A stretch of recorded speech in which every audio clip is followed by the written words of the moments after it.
Hey everyone, welcome to my first ever collaboration video featuring Hipyo Tech, Switch and Click, and Haurjie.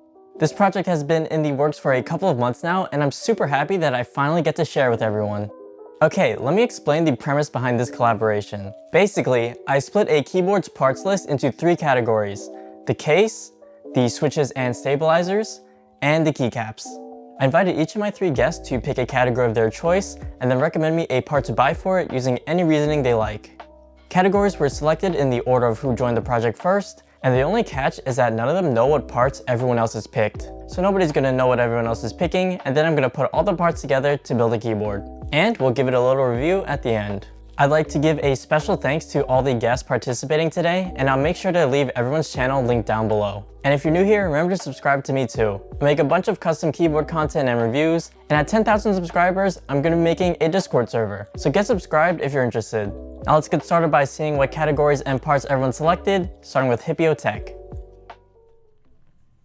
Howdy, hey, I'm Hipyo Tech, and today I gave Kevin the task of building the IDABOW ID80. Why did I pick that keyboard? Well, it was my first custom keyboard, and, you know, gotta share the love with other people. It's got some issues, but that's kind of what made it so fun to build. Thanks for having me on. Bye. Thank you, Hipyo, for your choice in the case. I've used IDABOW keyboards for a couple of builds in the past. The fact that it's in stock and comes in a variety of layouts makes it very accessible. Also, it has a bunch of great additions that make it a good option for beginners, including a hot swap PCB, pre-cut foam, and included stabilizers. The IDABOW ID80 includes the function row and arrow keys. This gives it some extra utility when compared to a 60% keyboard, while still keeping a relatively small footprint. If you want a small keyboard but don't want to sacrifice the function row, this is a good option for you. Now, let's hear from Switch and Click for their category. Hey Kevin, this is Betty from Switch and Click, and I chose switches and stabilizers, so you best be prepared. For these switches, let's do the SP Star Luminous switches in green. Yes, that's right, they glow in the dark. And for the stabilizers, we're going with the more green stabilizers in this nice orange and pink color. We'll see how they come out. Good luck. Thank you, Betty, for your choice in switches and stabilizers. The SP Star Luminous switches were something I never would have expected. I didn't even know a switch that glows in the dark even existed, so this was a super fun pick, and we'll check out how they glow later on in the build. These switches are linear and come lightly lubricated. They were already pretty smooth out of the box, so I didn't feel the need to add any additional lube to them. As for the Morgri stabilizers, I thought it was pretty cool that you could select between a whole bunch of color options. So much color variety means that you'll be able to configure them to work with practically any build. With a gold-plated wire and palm housing, I expect these stabilizers to perform well. Now let's pass it on to Haurjie for our last category. Hey guys, my name is Haurjie and I'm a tech creator on YouTube. First, I have to thank Level 7 Kevin, or Kevin, for inviting me onto his keyboard video project here. I do find collaborations very fun because you can always learn something new from a different creator's perspective. Now, a little bit about my channel. My content focuses primarily on custom keyboards and custom PC builds. So if you have an interest in either of those 2 things, or both, then consider stopping by my channel and saying hi. Okay, now for Kevin's keyboard project here, I was assigned to pick out the keycaps, and I went with Cat Alphas. Here are some of my reasons. Reason number 1, it's affordable, plus it was readily available at the time of choosing. Number 2, I'm a minimalist and I tend to lean towards very neutral color themes, just like the plain white Cat Alphas here. I am blind to what the other participating creators are picking for their parts, and I believe they are too, so I think aesthetically it's a pretty safe choice when it comes to mixing and matching. Number 3, aside from cherry profile, I like Cat profile as well. I specifically chose Cat because I would like to see more on the market, so just showing some love here. Number 4, I'm also a fan of PBT over ABS material to avoid keycap shine if possible. Generally speaking, if I were to pick an ABS material based keycap set, I tend to lean towards lighter colors so the shine is less noticeable compared to darker colors. Alright, that's all I have here. Thank you so much for watching, and I look forward to what the final assembly looks like. Thank you, Haurjie, for your choice in keycaps. I do have to agree that these Cat Alphas look really cool. In my opinion, you can't really go wrong with black on white. and I like the font choice that this set went with. The letters are nice and big, and I think they fit the shape of the keycaps well. I've only used Cherry Profile and Tie House Profile before, and as you can see, Cat is more rounded than the other two, so it might take some time getting used to a different keycap shape.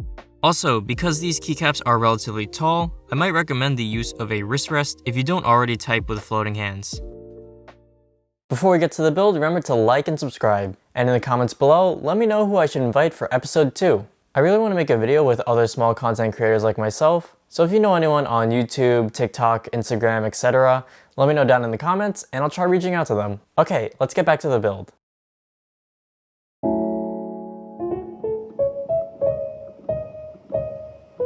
When putting this keyboard together, I kept the mods fairly standard.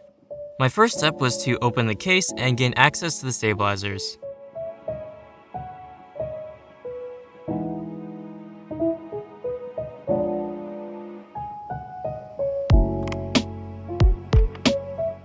Once the old tabs were removed, I could then apply the rubber pads that came with the new Haurjie stabilizers. This acts the same way as the Band-Aid mod, but just uses a different material.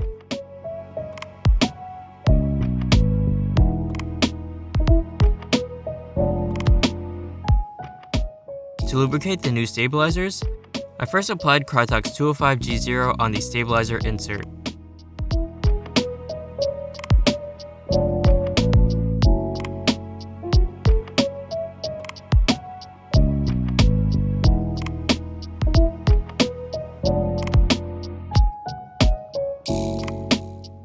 I then used dielectric grease to lubricate the wire, but stopped short of the bend.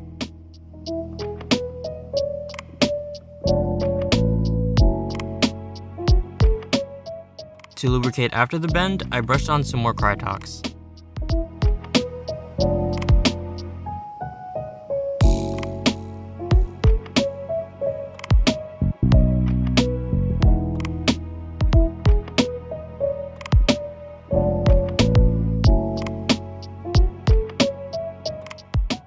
Once the PCB was screwed into place, I then performed the tape mod using 4 layers of painter's tape, in addition to adding some foam to fill out the case.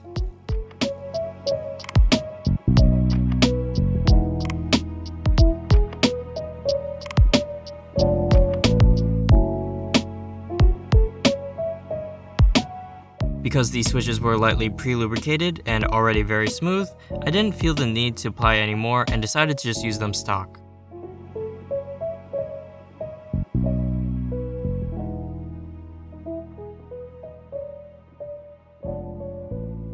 And the very last mod I did to complete the build was adding some foam into the spacebar.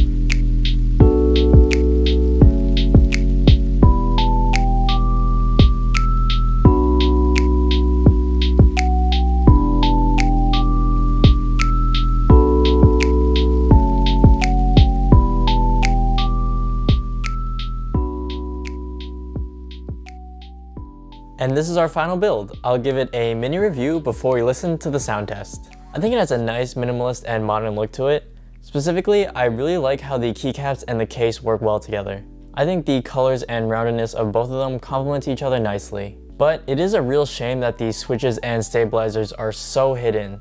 Because they're so covered up, you really never get to enjoy them to their full potential. They themselves are some of the most unique parts I've worked with, and I personally like them a lot. Despite them not really contributing to the aesthetics of this keyboard, performance-wise they do an excellent job. And now let's take a listen to the sound test.